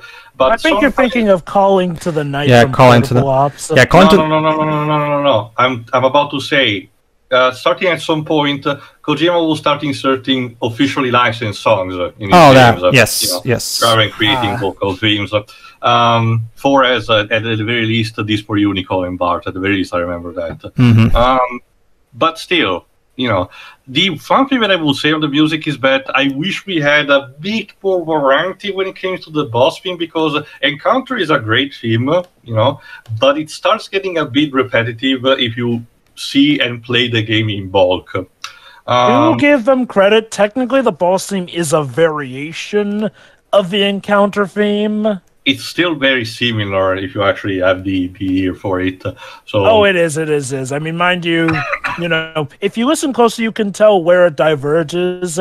However, to be fair, if you're just, overall broad listening to it, look, if you're listening to it without, say, somebody commenting over it, you'll likely notice the difference eventually. But yeah, if you're playing it while people are talking, I can get how you would mistake it with the general Encounter theme. Because on the sound design also pretty cool. The PS1 had much like each console, the PS1 had its own particular flavor of sound design for its sound effect. And here we get something that people who play, for example, Spyro might be a bit more familiar with among its sound effects. But otherwise, the iconic busted sound effect, that exclamation mark premieres here. So that is great as well. The voice acting is also good, actually, all over the place. Like I said in the previous part, all of these people at this time were not really exactly known, but they will quickly make a name for themselves. And in hindsight, it's nice to see this part of the past where they might have not been that much known. For the actual design, again, this game was strictly for the PS1 version of this game was ambitious, and you can tell that by including only a handful of FMVs and instead trying to be all in game like Xenogears with all in model. Sacrifices has to be made by the faces being completely static over this, so not even having the paper face technique that I mentioned before, sadly. But it's something that is understandable. Again, something like this was never really have been done before anyway, so pioneering it, means that something that seems obvious in the future will not necessarily be present. Yep. the story and characters. The story, again, as we mentioned, it's a bit of a retread in all the places of Metal Gear 2. That in itself is not really a bad thing, but you can kind of tell that maybe Kojima did this with in mind, the idea that, oh, this is going to be the first game for the West, so I'm playing also a bit on easy mode, so it will feel a bit, it will feel new and extravagant a bit for the Western audience, while instead it still feels a bit homaging to the second game. As far as the characters goes, I'm fine with all of them pretty much. Sure, the one thing that you can kind of tell is the fact that Master Miller gets killed off screen when you think about it, and this fact has not really been explored in future titles. And it's especially depressing in hindsight when you play the Big Boss Saga, where you actually get to see Master Miller in his prime. It's kind of tragic, but it's an unfortunate probably thing of. It is. I like to say it's important to remember that you can make an argument that the reason he dies off screen is because, well, if we saw him die, it would spoil the twist. So that well, a good compromise will be when the reveal happens. After that, showing a flashback of when Liquid killed Master Miller. That's a thing that a remake could have done. I will admit, part of the time I do wonder if killing Miller is something Kojima himself regretted, given how much he really did like to give Miller a lot of star power in later games. There's also the very important fact that this series, much like a lot that actually go on for a long while, have a tendency of having make decisions of not to permanently kill a character or potentially making him show up again. Look at Grey Fox, for example, in this very game.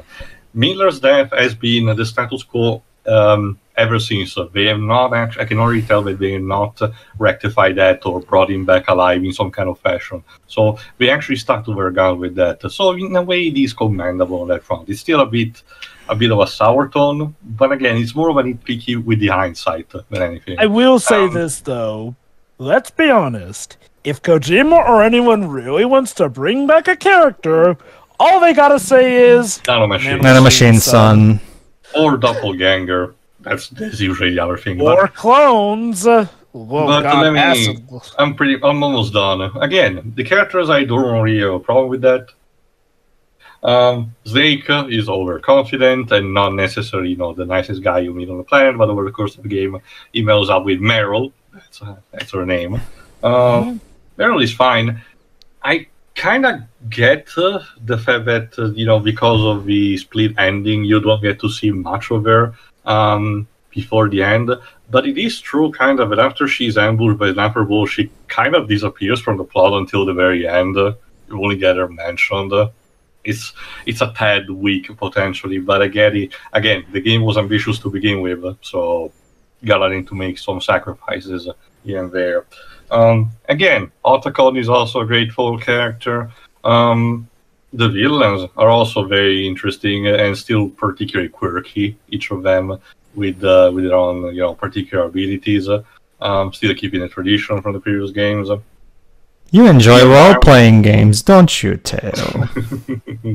Again, yes, that's actually a good point to conclude. The meta aspect. Again, some games had already started doing this in some kind of fashion, but not to the degree of what this game did. The idea of pushing the technology so that you could actively have the story acknowledge stuff that you did with your hardware was again a novelty thing, especially for PlayStation players. So when the game literally addressing stuff that you did is like, oh shit, how would the game know? Stuff like that. We will see. Obviously, these days with games like Undertale, or even already on the PS2 era with a bit of a meta moment in Max Payne games, for example, this stuff is much more common. But again, for the time being, it was really impressive. Even on everyone, again, quoting Psycho Mantis, but there's also the bit with Ocelot about saying, don't use auto fire, I will know. Yeah. Fun fact. Which is also a bit of foreshadowing because Psycho Mantis is not psychic, and yet he seems to be knowing a bit more on the fourth wall. Fun fact: back in September 2015, the official PlayStation blog held context for all the users of the blog to vote the best original PlayStation game of all time, and Metal Gear Solid 1 won that vote. Wow. Well, remember, Jova, this was a big influential game for a lot of PlayStation 1 players. So It was. I mean, honestly, the PlayStation era in general has some incredibly influential games. Crash Bandicoot, Metal Gear Solid 1, Final Fantasy 7, Motor Platoon Grand Prix. Like, seriously. I'm almost done. Basically, I don't really have much more to say. The story is, again, aside from the retreading of Metal Gear 2, it has its, twists and turns. It's supposed to be a basic mission, but it quickly devolves into something more until you reach the end, and it's this convoluted plan to make the collapsing of the world establishment just for some petty revenges, and everyone is on agenda to actually boot, which is a good point for me to conclude on. How intelligent the handling of politics is, because it's sadly a thing that it's a bit chaotic and murky this time, especially these days. Again, a lot of time these days, when a writer wants to inject some ideologies or making the story go in a certain way by performing minor activism, by doing that. That gets to be criticized and mentioned that people don't want politics in video games. That in itself is a bad answer, but it does come to a kind of place because it's a violent reaction to not liking how a story goes. Sure, there are also the obvious extremes, that those are a factor. But the problem is that because of also the influx of, so many new stories that we have got over the years in all different medias, we are bound, sadly, to get a lot, and I mean a lot of stories that try to talk about, politics, ideologies, and stuff like that, who are just, simply put, badly written. Nothing more, nothing less. This story manages to handle very delicate topics, like talking about the Cold War, endangered group of people like the Kurds or the Ukrainians, still with some kind of tact at the very least, or at the very least acknowledging it is not preaching, as Pedro mentioned, towards the player. It is not waggling their fingers and telling you that you should be ashamed because you didn't dump your local nuclear waste that you have in your backyard or something. But it's still mentioning the problems that got from the Cold War until this very day. It is intelligent, and informative without being preachy, which I think is the right approach. Stuff similar to this will be present in stuff, for example, that Yasumi Matsuno writes.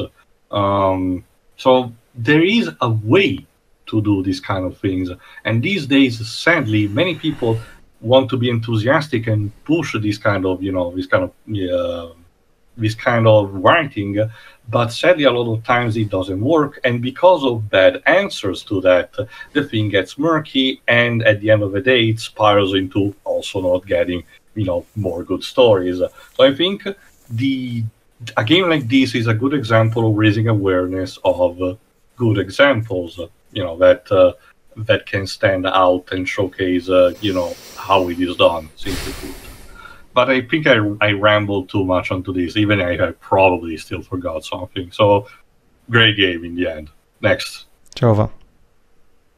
Okay, I'll start off with the remake here. Again, honestly, I still like the remake. Even knowing all the trouble with it that I do know, I still like it. I will admit, though, I definitely do prefer the script from the original Metal Gear Solid over this one. And, again, I personally do not think I honestly do not think that the actors were half-assing this. I do feel like they were giving it their all. I'm more akin to believe that it had to do with the script that really got changed. And I really do get the feeling that the script seems to suggest something that's a lot more straightforward, stoic, and serious, which can happen when you're going for more of a direct translation from the original Japanese media. Again, I'm not always saying that direct translations are a bad thing. It's just that there's a reason that we tend to go for more localization than direct translations. Sometimes it can work, like the new English dub of Sailor Moon 90s works really well as a literal translation, because that that show was already very funny on its own, so there's no need to spice it up. But yeah, like what you said, a lot of times it won't work. Yeah. I do agree with you that the human models are definitely the more definitive ones, ironically enough.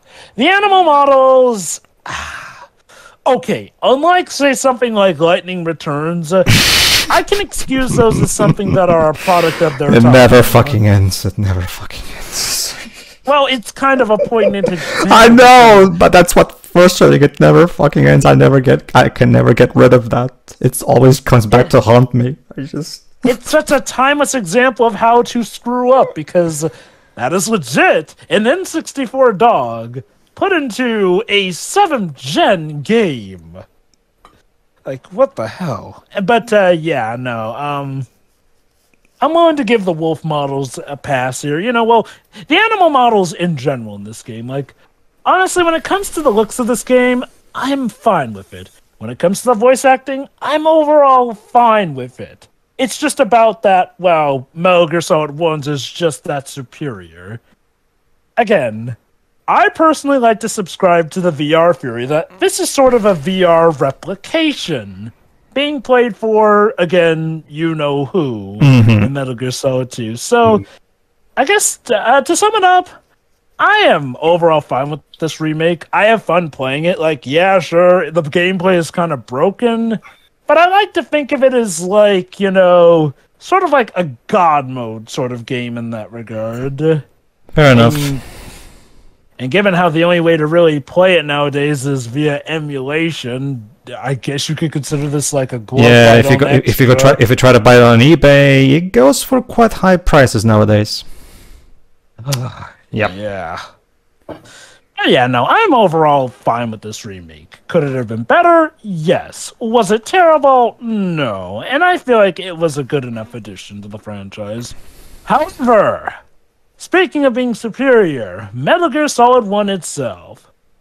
Holy cow. Again, it says something that despite all the advancements that we will get in the series, this is still a contender for my favorite game in the whole Metal Gear series.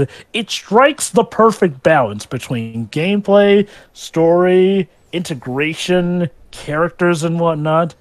Because, you know, future installments will have some oddities here and there. Except for Metal Gear Solid 3 and, I guess maybe? Peacewalker? Nah, Peacewalker. Yeah, Peacewalker as well. I just know I was going to say that one. Well, Peacewalker is one of those unanimously really well-liked games. Like, I mean, the Metal Gear series has its own divisive entries, but Peacewalker is one of the ones that's usually universally regarded as great. So, if I recall correctly, the ones that are pretty much the most universally well-liked are Metal Gear Solid 1, Metal Gear 2, 1, Free, Peacewalker, and the MSX duology. The MSX duology, as far as I'm aware, is well-liked overall by everybody. So, pretty much those 5 games as well. Although, to you, if you do want another throwback to Metal Gear 2 Solid Snake, Ghost Babel is definitely for you because... I saw Johnny's review of it, even the other retrospective, I think. But yeah. But, no. Metal Gear Solid 1, definitely. This is one of the best representatives of the franchise to this day. It has a contender for the most iconic cast of characters, some of the most groundbreaking storytelling of the bunch, too. And again, it really manages to get pretty political without feeling preachy. Like, it avoids a lot of the trappings that these kind of plots fall into. You know why? Because it doesn't take a stance. It just explains, it just presents you the information and allows the player to make up his own mind on where he stands on the issue. At the end of the day, you're playing as the good guys. There are bad guys. Yes, the bad guys do, for the most part, get what's coming to them. However, it is shown that a lot of this is a product of government meddling here and there. But it doesn't go out of its way to say that, oh, the government is evil, or, oh, this entire country is terrible here and there. Like, no. It does take the time to address that there are certain people in power who abuse it.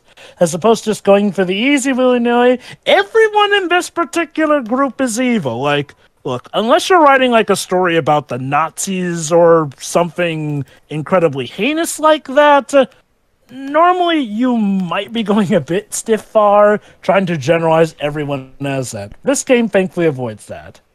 Sadly, this game does fall into a few plot trappings that I'm not too keen on. Again, the off-screen death of Miller, I never really liked that, and I really disliked that move even more the more we see of Miller. Now, I do get its necessity. I go, okay, I could get him dying. It is a shame that it does feel like he just got done dirty off-screen like a chump, though. It was an amazing twist, mind you, but it does sting plot-wise that way. As for the other plot trapping here, Liquid's plan here is probably a precursor to just how complex and convoluted some of Kojima's stories will get. Like, Liquid had a pretty good plan, however, if Snake died, there's the plan up in smoke, pretty much, seeing as how they needed Snake to get the keys and whatnot to turn on Metal Gear. Hold on, Jova. So, are you trying to tell me that the completely insane madman terrorist is not thinking clearly? and you know what? I will give the credit there. As convoluted as it is, they do have the out there that Liquid is legit insane, and it doesn't feel like too late an excuse. It is a bit eyebrow-raising there, though, and like I said, while it's fine here, it is definitely a sign of how incredibly complex some of these plans are going to get in future franchises.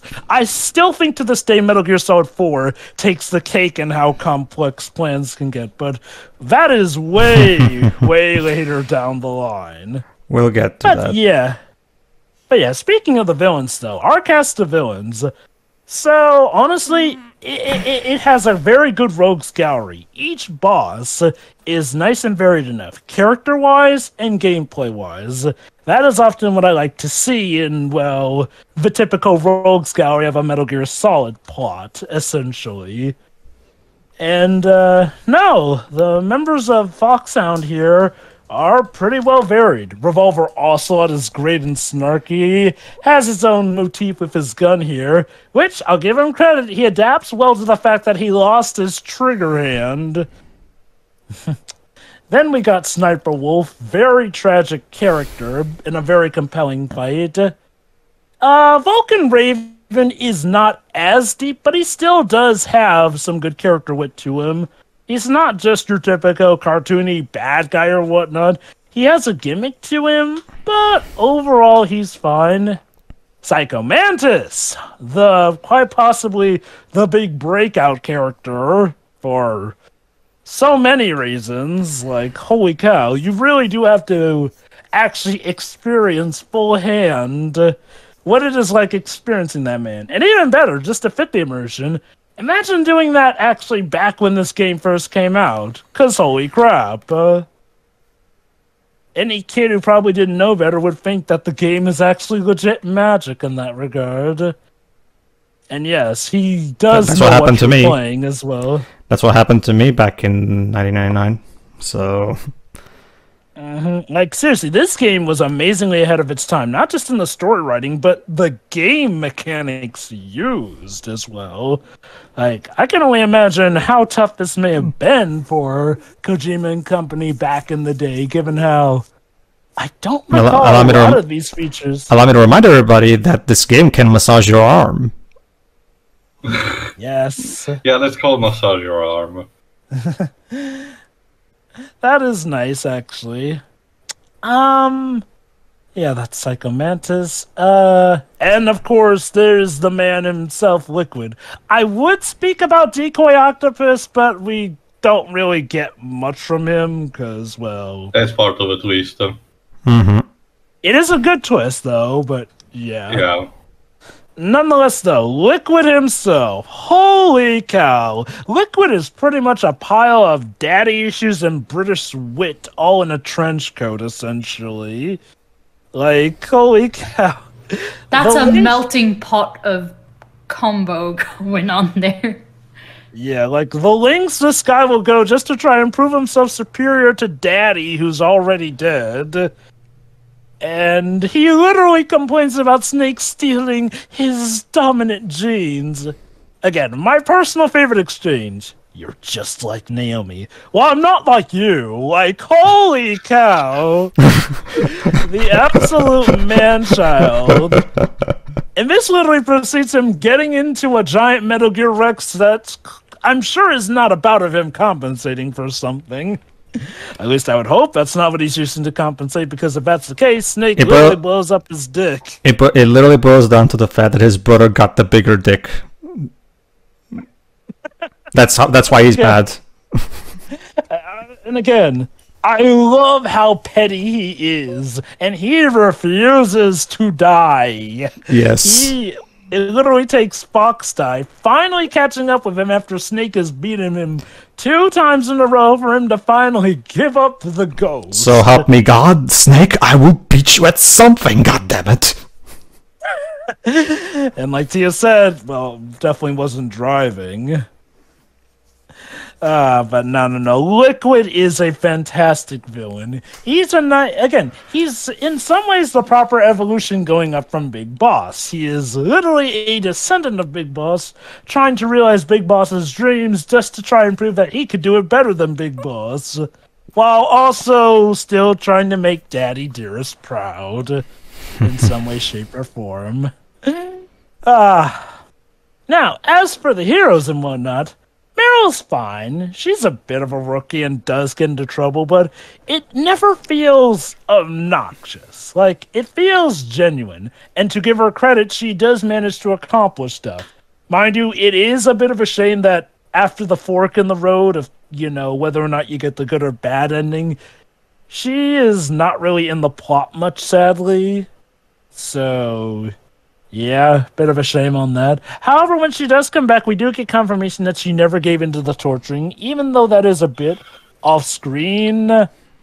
I can at least appreciate that it is them showing that she did still contribute, in the sense that, well, if she had given into the torturing, then they would have never had to have used Snake, and, well, I wonder if then they may have killed him here and there. Who knows? Aster Roy Campbell, yeah, he's great coming back, and he's just the man with a plan, given how he simultaneously has to lie to Snake, while also managing to set up the arrest of the Secretary of Defense, who's really pulling the strings in all of this. And he did it all without scissors. Yep, and you know what? He comes out on top for him. Like, seriously, Roy Campbell is still to this day one of my absolute favorite Metal Gear Solid characters, despite the fact that we don't get to see him actually do much of the action. No. His actions, even though we don't get to see them as well, do hold some great weight. Mostly because of it's again, that's where the brilliant voice acting really comes into play. The voice acting has to sell us on actions that happen off screen. And that's why the voice acting is so important in this game, because Paul Helding is definitely great. Because even though we're not seeing these things happening, the characters' reactions and the way the voice actors deliver those said reactions sell us on that, which is why I'm so harsh on the voice acting for the remake, because if the acting is not on point, those scenes fall apart. Yeah. As for Naomi, she's fine in this game. She's not my favorite character. Like, her plot is kind of the usual, I'm out for revenge here, but then I realized that it's not exactly what I thought it would seem. It's nothing bad. It's perfectly fine and good. I guess she just doesn't really speak to me as one of the spectacular Metal Gear characters. That in no way says that she's a bad character. She's just always kind of been there for me. Sure. Bing, on the other hand, is a ton of fun, though. Like, seriously, it takes a really good character that makes, so much as just saving the game a varied and interesting experience, but gosh darn it, Mei Ling does it well. As do pretty much a lot of the other support characters. Like, hell, even though he was a fake, Miller in this game was, well, he still felt like Miller to me, and I appreciate that. Until you kill them, Liquid, damn it. Alas. Joe was a Master Miller fan, clearly. I guess you could say Liquid played us like a damn fiddle in the end. Yes, he did. And then he got played like an orchestra back in return. Indeed. By Naomi. Let's see. Natasha, yeah, she's great. Does her role just fine. I think that pretty much covers the... Oh, whoa, how could I forget? Grey Fox, the man himself. I will admit, one thing I do find a bit weird is that this game seems to imply that Grey Fox is actually much, much older than Snake overall in this regard. Even though I always felt like with the Metal Gear games, they kind of implied that he and Snake were around the same age, but no, going off of what we hear in this game and what we see in later future games, no, he's apparently quite Snake's senior. Well, technically, we see a version of him that is already like at least a teenager. Yeah, well, technically, and remember, technically in the original Metal Gears, they say that Grey Fox was Fox's at the time, you know, senpai, kind of, basically. So they don't never state his age or how old he is compared to him. So to be fair, it is vague enough so that Kojima can put that in and it won't contradict anything. So. Oh yeah. It's more like a hilt tilting head kind of thing, but I can live with it overall. Like, you know, it was vague enough in Metal Gear that, again, while it is a bit surprising, I don't really call foul on it. But no, Grey Fox in this game starts off amazingly creepy, but little by little comes along. Again, we still got to talk about the boy's penchant for the names he chooses. Like, Deep Throat. I'm sorry, even back in the 90s, Deep Throat was like... Yeah. I'm pretty sure that's supposed to be the joke. But no, he's great in this game, honestly. It's a good combination, especially if you've played the first two Metal Gear games on the MSX, and later using the Subsistence collection, I believe, is what they were brought back on. Basically, everybody, if you buy Metal Gear Solid 3 HD on the PS3 or the Xbox consoles, you're actually getting free games. MGS 3, MG1, and MG2. Yes. And it's pretty much the definitive way to play those games because they include the updated sprites that better resemble the characters from Metal Gear 2. Yoshi Shinkawa's art, yes, because in the original Metal Gear 2, Snake looked like Mel Gibson. So yeah, and I think a lot of other characters look different too as well. So, but no, that's the definitive way to play it, which is why we use that for our channel. Yeah, no, that about covers it. Again, very great cast of characters here. The music is wonderful and iconic. Like, even though there was sadly that caveat attached to them, I appreciate Konami did actually go to buy the rights for that music proper. So also, I might remember wrong, but is during the VR training missions, is the music that plays there a mix of one of the two Metal Gear normal theme? Yes. Okay. Oh, yes. But yeah, like, and the visuals, even though, again, the visuals have that PlayStation charm to them. They look primitive, but they still come together in a great and artistic manner. Now, if I had to choose the human models, still would go with the ones from Twin Snakes, but to be fair, the human models in this game at least go well enough with the environment to give a full picture overall. And yeah, I pretty much have already mentioned how great the story is. Like, here's the next thing though. The gameplay and story integration. Like, this is a game that likes to spit in the face of gameplay and story segregation because no. They often do their best to address bouts here and there to the point where characters will literally, to the surprise of other characters, mention certain controls here and there as well. And get used to that. The series likes to do that well. And yeah, meta aspect as it is, it feels very well integrated. I will argue that the reason it feels so integrated is because the entire series is like this. So you can basically just assume that this is just how this world works.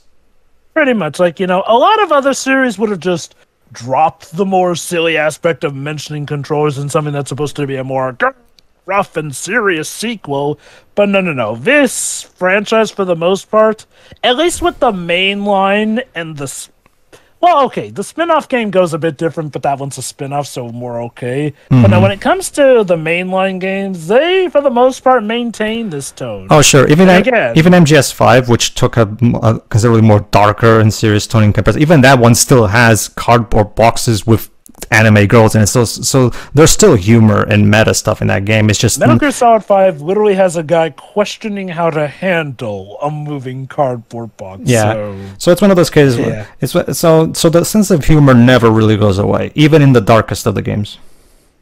Which is definitely one thing that I feel helped this series run for as long as it did. It never got to the point of darkness-induced audience apathy. At least with how I feel about these games. Kojima actually talked about that, actually. Kojima actually talked about this in an interview back in 2014, if I remember correctly, where the reason he still puts humor in a game like MGS5 is because he believes that playing a game for like 50 hours with zero humor in it feels exhausting. It really can. Like, even Resident Evil arguably still has good bouts of humor. Even the remakes, which went for obviously more serious tones, did have their bits of leeway bits or some bouts of humor. Even if not direct, there were definitely things that could make you laugh. Mm-hmm. But no, that pretty much covers it. Metal Gear Solid 1 is fantastic. Indeed. As for me, Pedro. again, of the two here, I'm the one who played it back on release year. Sorry, all of us here, not two. There's more than two, but whatever. The point is, having a very strong nostalgic attachment to this game. You can argue I'm a bit biased, but at the same time, I cannot help but love this game. To me, this is one of gaming's all-time great masterpieces. When you think greatest games ever made, this is one of the ones that gets brought up, because not just because of how influential it is, but because it's still a blast to play to this day. It's a game that has aged way better than it should have, and is still so fun. It's still so smart, still so engaging and moving. It's just an overall brilliant game. And again, the meta stuff was incredibly amazing to me at the time. This game completely changed my perception on video game storytelling back in the day. So you have to understand this. Remember, I was like 13 when I first played this game. Can you imagine an impressionable 13-year-old playing this game? Yeah. So did it make you want to hide in cardboard boxes afterwards? No, but it did make me go look up a lot of the stuff that Nastasha was saying, like I said before. And so, yeah. I